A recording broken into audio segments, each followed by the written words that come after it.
Alan Lancaster's. There were various gigs we were going to do, and we backed out. And then Alan Lancaster's dad worked for Samuel Jones, they were called.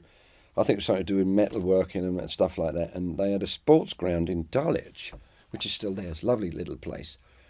And they had a works do there once a month or something. So he came in one day, so I've got you to, not a gig, I got you to booking. All right. I thought if his dad's involved, Nuff's got to go. Alan's definitely got to go because his dad had mullered him. And so we rehearse up for this gig and whatever. And I think...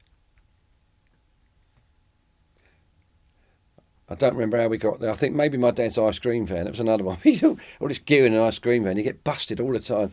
So we turn up at this thing. We set it up, and I'm shitting myself. There's no way I'm going on until Nuff's mother's there. Until May turned up, I was not going on. He said, "We've got to go." So I don't care. Your mum's not here. We're not going on. Yeah, I don't care. We're not going on until your mother gets here. His mum got there. Thank God for it. Not my mother, his mother. And I was fine once she was in the room. And we played the gig. We probably played about 15 or 20 minutes. And I couldn't play naff or I was just happy to strum. And so they passed a hat round, which was really like doing it. They were going round to everybody. Lovely. We got about £5, which was fucking marvellous at the time. And we played there a month later and they passed around the hat again. We got £2. So we were buggered before we started. We were on a downhill slope. And so that was our very first gig. And that night, again, I've said this to various children. I've got some that have always wanted to be in showbiz or they have the drive. I was very lucky. We were very lucky. This guy walked up to us. "I want to manage you. You better go and ask Alan's mum," I said to him. "You're not fucking try that on with us. You got to get past May." And she went, "Oh, fine." And she said it was all right. And this is Pat Barley, who was great. Again, I've had this thing with my managers. I've put them in such... and this fatherly thing. And he was like that to me and to all of us. He was just great. "I'm going to manage you," and that was it. And he must have badgered people so bad that, you know, he'd be round here fixing their plumbing, putting their central. "You want to see my group?" "No, look, for fuck's sake, let's go and see his group." Shut him up, you know. And so he got us various gigs, and then came an audition for Butlins, which was at the time impossible. I thought, there's no way we're going to pass the frigging audition. We just ain't that good. And we did. And we got to Butlins, which was another story, I suppose. Well, we've interviewed the Harrison sisters already, basically. We did that about 2 weeks ago.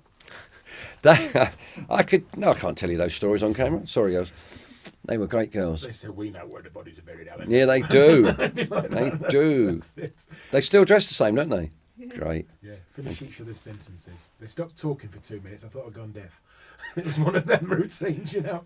No, it's that they got that lovely tone about them. And I mean, we got them up somewhere one year to come and sing with us. I always just liked them as girls. I found them fascinating. That, you know, Rick saw us and thought that'll do. So who went to the holiday camp? Was it the Spectres? Was it known as the Spectres by that point?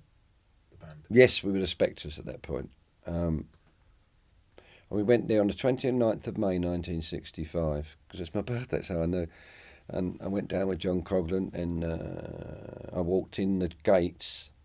And you had to go into this strange shed just as you walked in to get your passes, and we were called concessionaires. We weren't allowed to stay on the camp off for a certain time. I walked in, and there's these two redheads. I thought, I'm having that. Jack the lad at 16, Jay, I'm going to shag you. And one was my first wife, and the other one was her sister.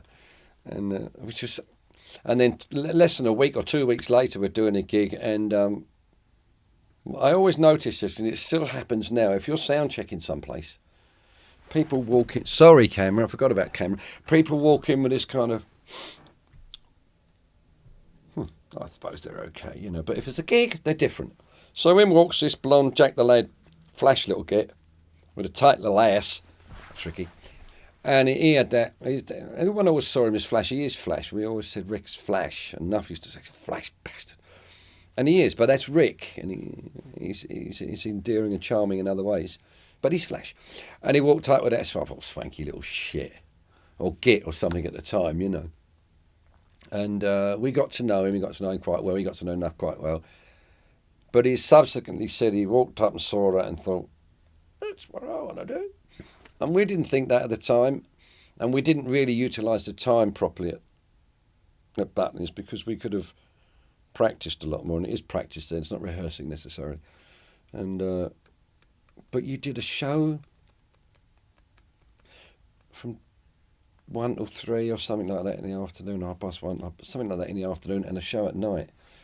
And we got to Butlins, and they put us in the, as everyone thought was hilarious, on the Wigan piss hole. Isn't that funny? And it's called the Pig and Whistle, and it would hold about 1,200 people. Somewhere, we're not fucking playing in a pub, we're not having this. So we're going to go. We sent Roy Lyons, go and see the fucking bloke, tell him we're a rock and roll band, we want to go to rock and roll ballroom. It's got rock and roll written all over it, that's us. So of course we talked, he said, fine, if you want to go in there. So in we go, dickheads.